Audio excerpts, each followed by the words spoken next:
Confermato per oggi e domani lo sciopero nei porti, a partire dai porti di Venezia e di Chioggia. È il segretario generale aggiunto della FIT CISL Veneto, Marino De Terlizzi, a informare della durata dello sciopero, 48 ore. Sono passati 8 mesi dall'avvio della contrattazione sul rinnovo del contratto collettivo nazionale di lavoro, ma i passi che sono stati fatti non sembrano essere ancora sufficienti. Oltre alla parte economica si sta discutendo anche la parte riguardante la sicurezza sui luoghi di lavoro, quindi formazione e conciliazione dei tempi di vita e lavoro.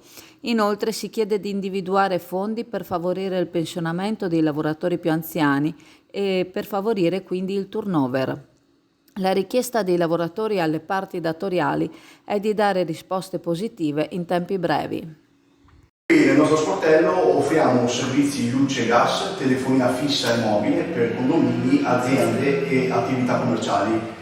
Chi entra qui da noi non necessariamente deve uscire con un contratto in mano, quindi valutiamo prima la vostra bolletta, analizziamo i vostri consumi e solo se c'è veramente un risparmio, allora vi proponiamo le nostre tariffe. Da F Energia ci trovate tutti i giorni, dal lunedì al venerdì 8:30 12:30, 14:30 18:30, in Viale Mediterraneo 135 a Sottomarina e il sabato anche su appuntamento.